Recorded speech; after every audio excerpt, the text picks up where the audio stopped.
Hello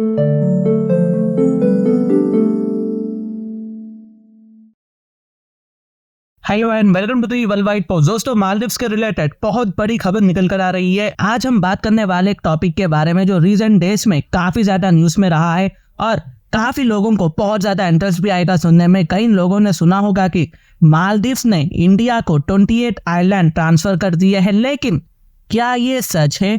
और अगर सच है तो इसका मतलब क्या है? चलिए इसे थोड़ा सा डिटेल में हम समझते हैं। तो पहली बात यह है कि ये न्यूज थोड़ी मिसलीडिंग हो सकती है दोस्तों।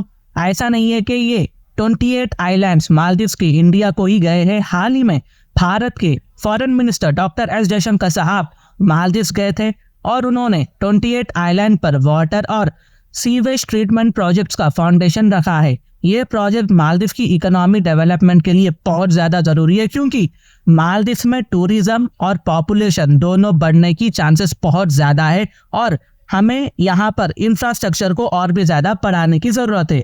अब इस प्रोजेक्ट की बात करते हैं तो ये इंडिया फंडेड प्रोजेक्ट है जिसका टोटल बजट 923 करोड़ है। ये सबसे बड़ा सैनिटेशन प्रोजेक्ट है जो इंडिया की तरफ से मालदीव्स में लॉन्च किया गया है। इस प्रोजेक्ट के जरिए मालदीव्स के छोटे छोटे आइलैंड पर बेसिक इंफ्रास्ट्रक्चर जैसे साफ पानी जो हम पीते हैं और इसके अलावा सेवेज सिस्टम भी लगाया जाएगा। इस डेवलपमेंट से ना सिर्फ मालदीव को फायदा होगा बल्कि इंडिया और मालदीव्स के रिलेशन में भी काफी ज्यादा इंप्रूवमेंट हो सकती है। चांसेस बहुत ज्यादा हाई है अनलेस मूजू कुछ हरकत ना कर दे।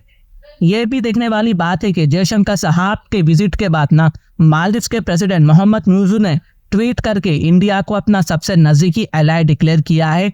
आज से कुछ टाइम पहले वही प्रेसिडेंट इंडिया आउट कैंपेन चला रहा था, लेकिन अब वो ओपनली इंडिया को सपोर्ट कर रहा है। इससे ये साफ हो जाता है कि इंडिया अपने डिप्लोमेसी के जरिए मालदीव्स में अपना इन्फ्लुएंस बढ़ाने में काफी ज्यादा सक्सेसफुल हो रहा है और चाइना के जड़ों को धीरे धीरे काट भी रहा है।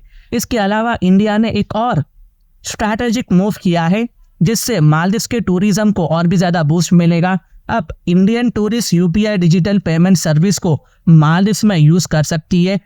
अगेन देखो, हमने मालदीव्स का बॉयकॉट किया है और लक्षद्वीप में हमें और भी ज्यादा फोकस बढ़ाने की जरूरत है। अंडमान एंड निकोबार आइलैंड पर भी हमें फोकस बढ़ाने की जरूरत है। लेकिन दोस्तों, ऐसा करने से ना टोटल मालदीव्स का बॉयकॉट करने से यहाँ पर चाइना की जो इन्फ्लुएंस है बहुत ज्यादा बढ़ सकती है। इंडियन टूरिस्ट हम इसे एक टूल की तरह इस्तेमाल कर सकते हैं मालदीव्स के लिए चाइना के खिलाफ। तो हमारा ना होना भी, इंडियन टूरिस्ट का ना होना भी मालदीव्स में एक खतरे की घंटी बन सकती है। ये मूव ना सिर्फ टूरिस्ट के लिए कन्वीनियंट होगा यूपीआई का, बल्कि इससे मालदीव्स के टूरिज्म इंडस्ट्री में काफी ज्यादा अच्छी ग्रोथ हमें देखने को मिलेगी। लोग यूपीआई से पेमेंट करना बहुत ज्यादा प्रीफर करेंगे। लेकिन सवाल ये उठता है कि क्या इंडिया को इन सब एफर्ट्स के बदले में कुछ मिल रहा है?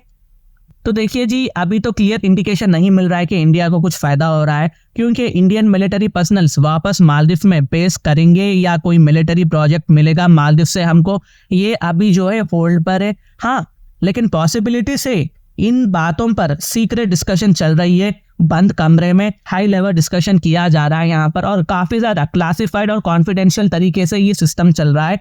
और कोई बड़ी बात नहीं है कि जयशंकर साहब कुछ हो ना हो कुछ बात करके भी आ सकते हैं, हाई पॉसिबिलिटीज है। अगर हम मालदीव्स की इकोनॉमी की बात करें तो ये टाइम उनके लिए बहुत ज्यादा चैलेंजिंग है दोस्तों।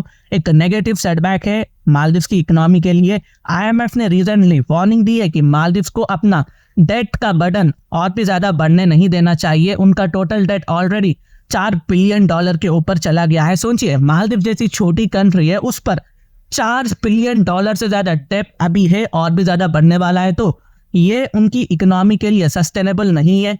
इस सिचुएशन में इंडिया की तरफ से जो हेल्प मिल रही है वो मालदीव्स के लिए बहुत ज्यादा क्रुशियल है। तो आगे देखना होगा कि इंडिया और मालदीव्स के बीच क्या नए डेवलपमेंट्स आते हैं। एक चीज क्लियर है कि इंडिया अपनी डिप्लोमेसी से मालदीव्स में अपना इन्फ्लुएंस बढ़ाता जा रहा है और ये रीजन के लिए एक पॉजिटिव सिग्नल है और चाइना के लिए भी एक सेटबैक हो सकता है। तो ये कुछ अपडेट्स थी गाइस जो मैंने आप तक लाया है। अगर मेरी वीडियो इन्फॉर्मेटिव दिखे तो इंटरनेशनल अफेयर्स के लिए आप मेरे चैनल को सब्सक्राइब कर सकते हैं।